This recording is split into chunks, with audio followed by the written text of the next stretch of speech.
Spirits या आत्माएं according to me and my research 3 type की होती हैं।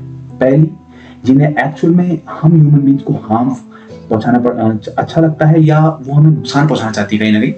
दूसरी, जो अपने ही जोन में रहना पसंद करती हैं, ना वो हमको हार्म पहुंचाती हैं ना वो किसी से मतलब रखती हैं, जिन्हें हम न्यूट्रल कहते हैं। और तीसरी मेरे अकॉर्डिंग वो हैं जो हमारे फेवर में होती हैं या हमें जो फायदा पहुंचाने की कोशिश करती हैं, या जो क्योंकि अधूरी इच्छा हमसे रिलेटेड रहती है, वो हमें कुछ फायदा या फिर हमें फेवर करना चाहती हैं, उस टाइप की होती हैं। तो ये मेरी छोटी सी रिसर्च थी, क्योंकि मुझे बचपन से ही इस टाइप की चीजों में बहुत क्यूरियोसिटी और एंग्शियसनेस होती है, और मैं बचपन से अपनी दादी नानी की कहानी स्टोरीज वगैरह सुनते रहता था, उनसे पूछते रहता था कि चलता क्या है और क्या होता है, कैसे एक्सपीरियंस होता है और पता कैसे लगता है, ये हमें दिखाई कैसे देते हैं, ये दिखते कैसे हैं। इस टाइप की बहुत सारी क्यूरियोसिटी और एंग्शियसनेस वाले क्वेश्चंस मैं अपनी दादी नानी या बूढ़े लोग जिन्हें एक्सपीरियंस बहुत ज्यादा है उनसे पूछता था। तो मेरी रिसर्च के अकॉर्डिंग तो यही है स्पिरिट्स या आत्माएं जिसे हम कहते हैं। अब जैसे कि आपको मैंने कई वीडियोस में बताया कि मैं उत्तराखंड से हूँ और यहाँ पे ये सब कुछ नॉर्मल है और हमें ये एक आम हमारी जिंदगी का हिस्सा बन चुका है, आम ये नॉर्मल लाइफ हमारी बन चुकी है। तो मेरी जो स्कूलिंग हुई है मैं आपको बता दूं कि मेरी उत्तराखंड से हुई है, इनफैक्ट मेरे होम टाउन से हुई है। तो मैंने नर्सरी से लेके 12th क्लास तक कंप्लीट स्टडीज अपनी अपने होम टाउन में की है, यानी कि उत्तराखंड से एक स्मॉल होम टाउन है यहाँ मेरा, छोटा सा मतलब हिल स्टेशन टाइप है, वहां से की है। अब स्कूल लाइफ खत्म होती है और मैं जाता हूँ कॉलेज में। अब कॉलेज में जाता हूँ तो वहां पे नए फ्रेंड्स बनाता हूँ, नई चीजें एक्सप्लोर करता हूँ, बट येट अगेन मेरी जो एंशियसनेस है और क्यूरियोसिटी है रिगार्डिंग स्पिरिट्स, आत्मा है, पैरानॉर्मल एक्टिविटीज, ये वहां भी बरकरार रहती है। अब बरकरार रहती हैं तो मैं दोस्तों को कुरेदने लगता हूँ, दोस्तों को पूछने लगता हूँ कि यार आपके साथ कुछ ऐसा हुआ है या कुछ फील किया है या नहीं। तो इस बारे में भी उनकी भी राय 50-50 थी, कुछ को इन चीजों को लेकर डर लगता है, कुछ को नहीं लगता। अगेन मैंने अपनी प्रीवियस वीडियो में बताया कि किसको इनको लेकर डर लगता है या नहीं लगता है। डर उन्हें लगता है जिनके स्टार्स उस टाइम पे डाउन होते हैं या जनरली जिनके स्टार्स अकॉर्डिंग टू एस्ट्रोलॉजी कम होते हैं, तो उन्हें डर ज्यादा लगता है, और जो बाकी होते हैं उन्हें डर इनके कंपैरिजन में थोड़ा कम लगता है। तो ये हमें भी समझना चाहिए, और हम ये नहीं बोल सकते कि यार सामने वाला कितना निडर है। निडर में इसमें निडर की कोई बात ही नहीं है, ये कावर्ड होने की कोई बात ही नहीं है। बात ये है कि हमारे स्टार्स हमें फेवर कर रहे हैं या नहीं कर रहे हैं। तो मैं कॉलेज आ गया हूँ, लेकिन क्यूरियोसिटी के हिसाब से मुझे पूछना चाहिए इन चीजों के बारे में अपने फ्रेंड्स को भी, और मैं वही करता हूँ। तो वहीं से निकल के आती है मेरी आज की story.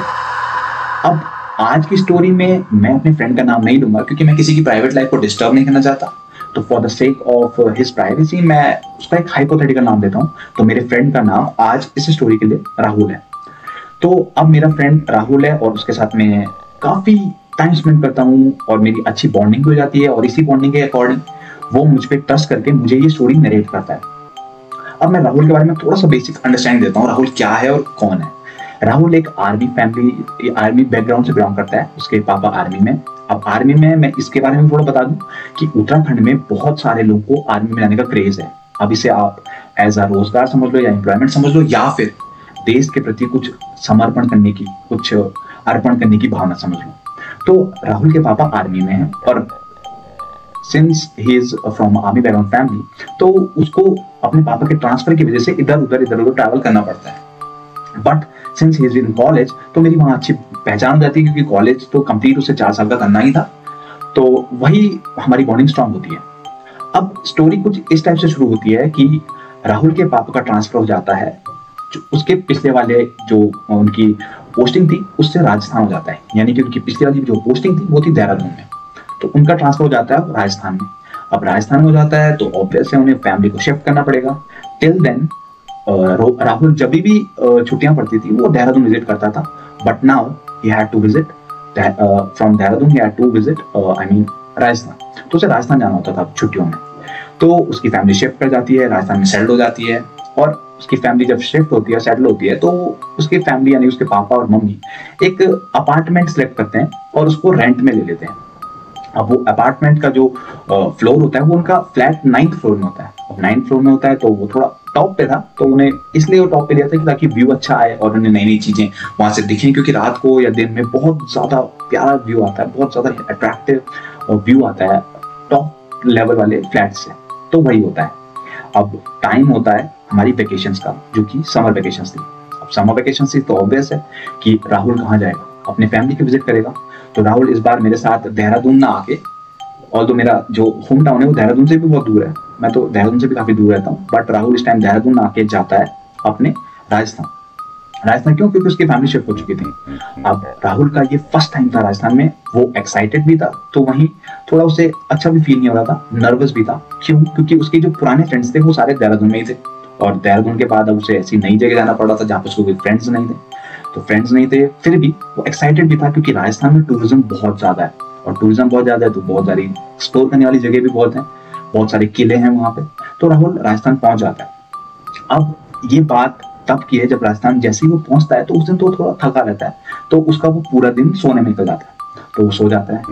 But the next day there was something weird, कुछ अजीब सा और अनयूजुअल था। जिस टॉपिक पे आज ये स्टोरी है वही होता है स्पिरिट्स या आत्माएं। राहुल का जो दिन स्टार्ट होता है second day after his sleep, तो वो आफ्टर ब्रेकफास्ट राहुल को किसी के एंकलेट यानी कि पायल की आवाज आती है। पायल की हमें भी पता है कैसी आवाज आती है, छन छन छन, इस टाइप से कुछ आवाजें सुनाई देती हैं राहुल को। अब ये आवाज का जो रूटीन क्या था, रूटीन ये था कि वो मॉर्निंग से स्टार्ट होती थी और नाइट तक वो रुकती ही नहीं थी, लगातार बजती थी। अब लगातार बजती थी पर किस वे में? मॉर्निंग में वो थोड़ा कम सुनाई देता था, एज सुन एज इवनिंग आती थी तो वो ग्रेजुअली बढ़ता रहता था। ग्रेजुअली बढ़ते बढ़ते बढ़ते नाइट को वो बहुत ज्यादा लाउड हो जाता था, मतलब लाउड इतना कि वो सुनाई देता था बराबर हर किसी को। अब मॉर्निंग से लेके तो उसको कोई दिक्कत नहीं हुई, इवनिंग में कोई दिक्कत नहीं, बट नाइट में उसने बोला कि लाउडनेस थोड़ा ज्यादा बढ़ गई है। तो बीइंग अ क्यूरियस पर्सन, हमें भी लगता है कि हाँ मुझे भी देखना चाहिए क्या चल रहा है। तो वो निकल गया अपने रूम से बाहर। अब वो जो आवाज थी वो इल्यूजन क्रिएट करी थी, मतलब कुछ अजीब सी चीजें हो रही थी उस आवाज के साथ। राहुल ऊपर जा रहा था तो उसे लग रहा था कि वो आवाज नीचे के फ्लैट से आ रही है, और राहुल जब नीचे आ रहा था तो उसे लग रहा था कि वो आवाज ऊपर के फ्लैट से आ रही है। अब ये इल्यूजन उसे समझना है, तो उसने ज्यादा दिमाग को स्ट्रेस ना देते हुए वापिस अपने रूम में जाने का फैसला किया। तो राहुल अपने रूम में वापस आ जाता है। अब रूम में वापस आता है तो उसे नींद आ ही जाती है, जैसे तैसे सोचते सोचते कि क्या चल रहा है, उसी छन छन छन वाली आवाज के साथ उसे नींद आ जाती है। अगेन नेक्स्ट डे होता है, तो राहुल भूल चुका होता है जो पहले दिन हुआ था, लेकिन फिर जैसे उसका ब्रेकफास्ट कंप्लीट होता है उसे फिर थोड़ा सा लाउडनेस बढ़ती सी लगती है उस आवाज की। तो थोड़ा करके वो एंकलेट या पायल की आवाज छन छन छन करके वो बजती रहती है और आती रहती है लगातार। अब सुबह से शाम होती है, शाम से रात होती है, अगेन वो थोड़ा लाउड हो जाती है पहले के या मॉर्निंग कंपैरिजन में। राहुल को फिर क्यूरियोसिटी होती है, राहुल फिर से निकल जाता है। इरिटेट होके फाइनली राहुल अपनी मम्मी से पूछ ही देता है कि क्या चल रहा है, क्या मुझे ही सुनाई दे रहा है या आप लोगों को सुनाई दे रहा है? तो उसकी मम्मी रिप्लाई में थोड़ा डरे हुए मन से उसको बताती है कि ये तुम्हें ही नहीं, ये इस लोकेलिटी में सबको सुनाई देता है, और हमें ये तब से सुनाई दे रहा है जब से हम यहाँ शिफ्ट हुए। राहुल थोड़ा शॉक था, तो आप वो इसलिए शॉक था क्योंकि उसे लगता था कि मम्मी लोगों ने बताया नहीं उसे इस चीज के बारे में, और मतलब उसको खुद ही पूछना पड़ रहा है। तो उसकी मम्मी उसको नरेशन ये देती है कि उसी लोकेलिटी में आज से 15 से 20 साल पहले एक फैमिली रहती थी।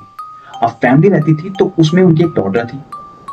डॉटर की बाय सम रीजन एक एक्सीडेंट में डेथ हो जाती है, और वो एक्सीडेंट होता है घर के अंदर ही। अब एक्चुअल में उन्हें भी रियलिटी नहीं पता रहती, लेकिन वो डेथ होती है जो, उसके बाद से लेके आज तक ऐसी ही आवाज लगातार उस अपार्टमेंट में गूंज रही है, और वो आवाज मेरे अकॉर्डिंग एक स्पिरिट की आवाज है, या जिसे हम कहते हैं आत्मा की आवाज है। अब ये हार्म क्यों नहीं पहुंचा रही है? एज आई सेड, स्पिरिट्स या आत्माएं भी बहुत टाइप की होती हैं। बहुत सारी आत्माएं किसी को हार्म पहुंचाने के लिए आती हैं, कुछ अपने ही जोन में रहना पसंद करती हैं, जहां पे उन्हें रहना अच्छा लगता है वहां पे उनकी फ्रीक्वेंसी मैच हो जाती है। और आत्मा एक्चुअल में है क्या?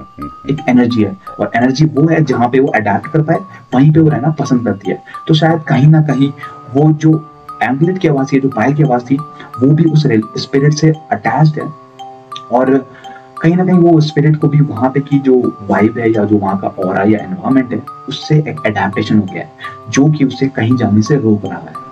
तो दिस वाज अ थिंग जो मैं आपको बताना चाह रहा था कि एक हमें ये नहीं सोचना चाहिए जब भी दिमाग में ख्याल आता है आत्मा है स्पिरिट्स का कि यह कि भूत है या हमें हार्म पहुंचाएगा या हमें डरना चाहिए। नहीं, अकॉर्डिंग टू मी हमें अपने पे कंट्रोल रखना चाहिए, और कोशिश करनी चाहिए कि अगर हमें इनकेस कुछ दिखता है या फील भी होता है तो हमें ये कॉन्फिडेंस अपने अंदर रखना चाहिए कि यार ये हमें कुछ हार्म पहुंचाएगी या नहीं पहुंचाएगी। अगर हार्म पहुंचा रही है, डेफिनेटली मैं कहूंगा आपको रिएक्ट करना चाहिए, एक्शन लेना चाहिए।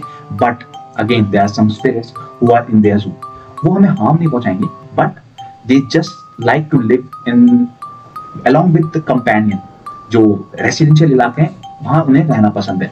बट ऑब्वियस है, मैं आपको ये नहीं बोलूंगा कि आप एक सुनसान जगह में जाओ और वहां पे स्पिरिट्स के साथ इंटरेक्ट करो।